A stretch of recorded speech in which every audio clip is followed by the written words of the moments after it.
The morning after her husband died, the whole street felt different. Not louder. Not quieter. Just paused.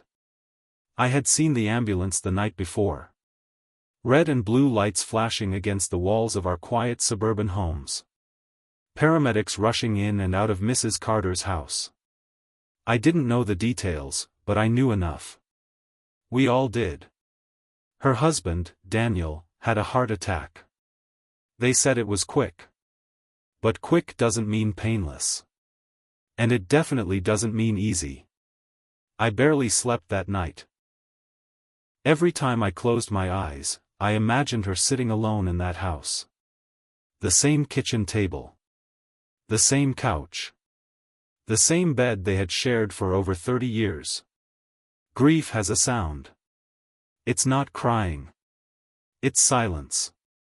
And sometimes, silence screams louder than anything else. The next morning, I was pouring coffee when I heard a knock. 3 soft taps. Not urgent. Not confident. Just uncertain. I opened the door. It was her. Mrs. Carter stood there in the same sweater she wore the night before. Her hair wasn't brushed. Her eyes were swollen but dry. That's the part that hurt the most. She wasn't crying anymore. She looked hollow. "I'm sorry," she said quickly. "I didn't know who else to knock on." "You don't have to apologize," I replied immediately. "Please, come in." She stepped inside slowly, as if crossing a border she wasn't sure she was allowed to cross. We sat at my kitchen table. 2 mugs of coffee between us. She wrapped her hands around the cup but didn't drink it. "I woke up," she whispered. "And for a second, I forgot." I didn't interrupt. "I turned to tell him something," she continued, staring at the steam rising from her cup. "And he wasn't there." Her voice didn't break. But mine almost did. "I tried to stay in the house," she said. "I really did. But it was too quiet. The clock was ticking so loud it felt like it was mocking me." She looked up at me then. I didn't want to be alone with the silence. That's when I understood. She hadn't come for coffee. She hadn't come for conversation. She had come because grief feels heavier when there's no one else in the room to help carry it. We didn't talk about funeral plans. We didn't talk about paperwork. We talked about Daniel. The way he used to overwater his lawn like it was a competitive sport. The way he waved at every car that passed by, even if he didn't know them.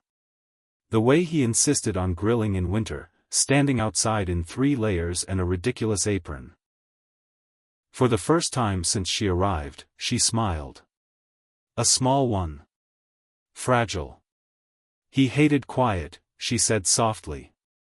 "He always had the TV on, even if he wasn't watching it." I stood up without saying anything and turned on the television in the living room. Low volume. Just background noise. She looked at me. And for the first time, her eyes filled with tears. "Thank you," she whispered.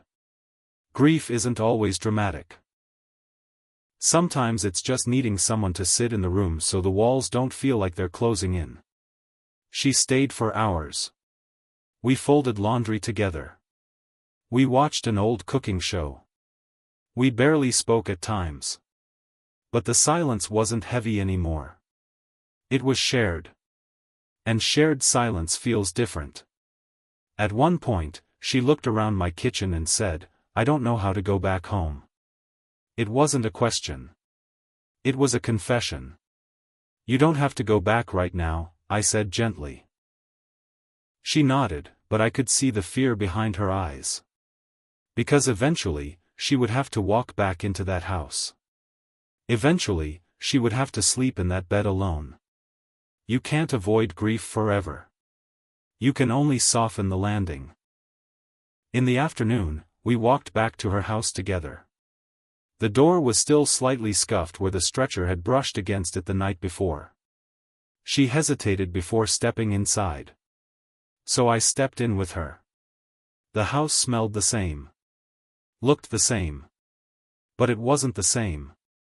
She stood in the living room and closed her eyes. "It's too quiet again," she murmured. I picked up the remote and turned on the TV. Low volume. Just like Daniel used to do. She let out a shaky breath. Then she did something I didn't expect. She hugged me. Tightly. Not the polite neighbor kind. The kind where someone is holding on because they feel like they might fall apart otherwise. "I just needed someone," she said into my shoulder. "I know," I replied. And I did. That night, I left her house only after she promised to call me if the silence came back too strong. As I walked home, I realized something.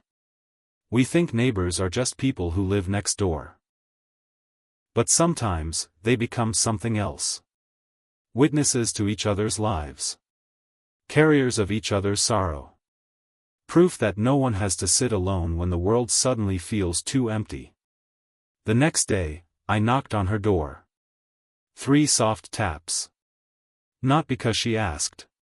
But because grief doesn't disappear after 1 cup of coffee.